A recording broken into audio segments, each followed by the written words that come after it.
Okay, so we know it's the smallest room, but our bathroom is finally done. Oh, never mind. Let's change that. Hi, I'm Emily. And I'm Jane. And we're also known as Camp Lovesick. If you've been watching our videos, we were supposed to show you how to build a barn door this week. But then we got gifted these tiles and we said, barn door will wait for next week. We want to rent in the bathroom, so let's do it! We were originally going to be tiling all of the walls in the shower, but once we actually got the tile in here, it looked way too busy in such a small space.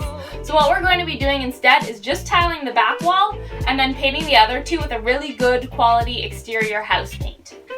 So I just finished spray painting the tub with Rust-Oleum tub and tile.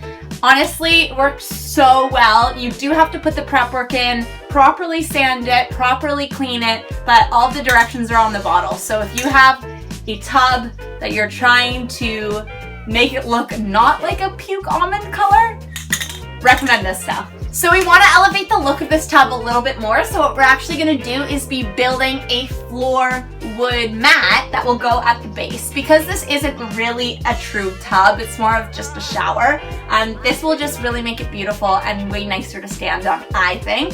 But it will still be removable, so you can easily remove it to clean underneath or remove it if you're not really into it. So what I've gone ahead and done is tape some paper together at the rough shape of the tub. So now that the paper's laid in there, I can go around the outside with a pencil and then cut that out until it's the perfect shape, and I can use that as my template for when I'm building the mat. So now that we have our template, we can go and make sure that our mat that we're building fits exactly on this, and thus will fit exactly in the tub. Let's do it.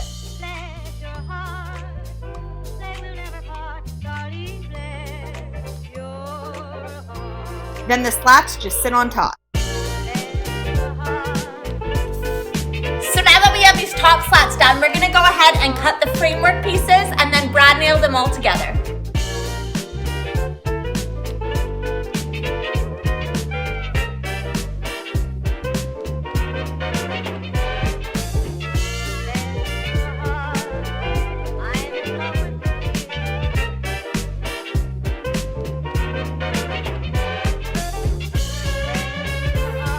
So now let's sand this whole thing down so that we can varnish it to make it fully waterproof.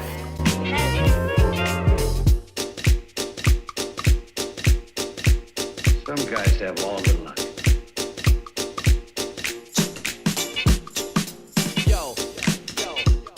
Now this is all taped up, let's cut it.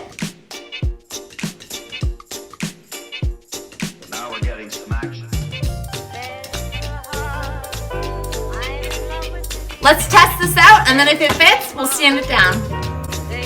Oh yeah, amazing. I'm just gonna round these corners to be the same as those, just so that it matches. Now let's sand it down, and then we can finally varnish it so it's fully waterproof.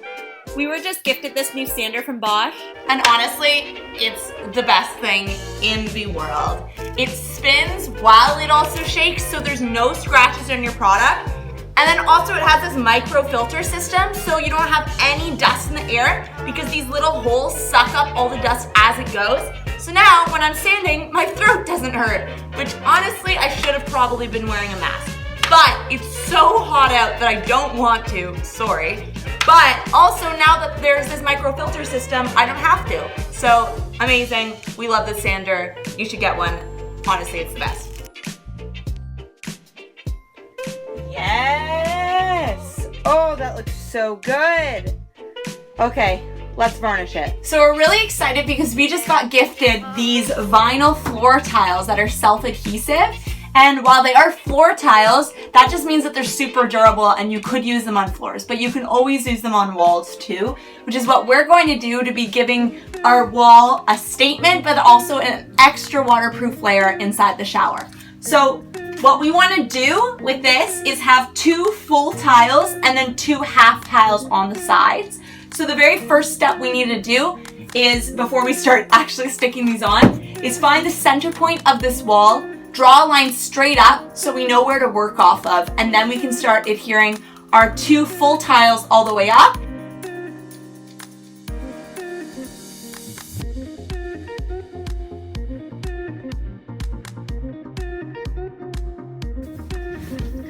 So now that we have the whole center done, we're going to cut pieces for either side to fill out the edges.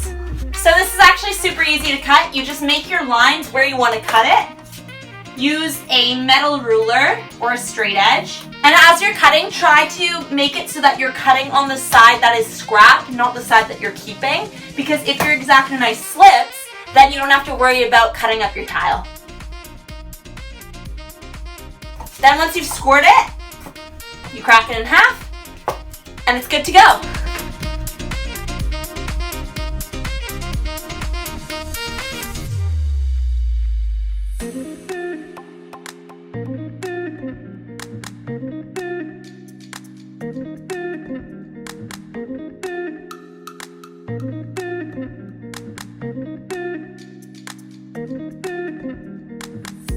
The last piece.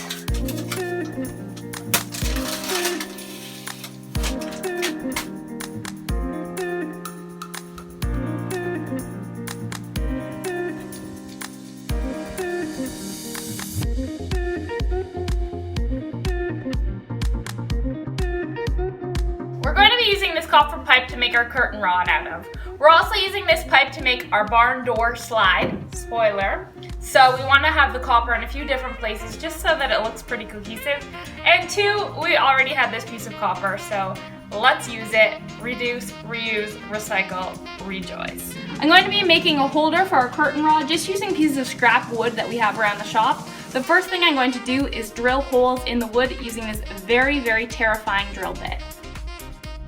Now that I have my holes drilled, I'm going to use a jigsaw just to cut out lines here and here. That way our curtain rod can slide into the little U that's left and it'll be a nice snug fit.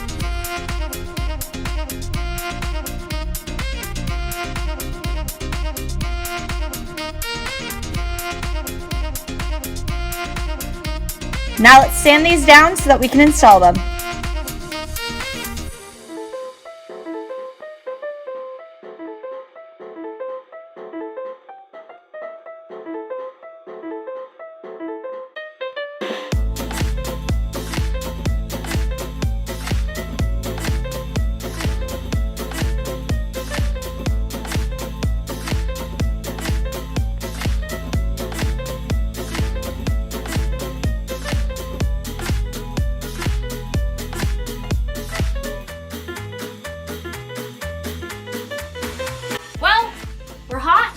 We're tired and we're very proud of ourselves.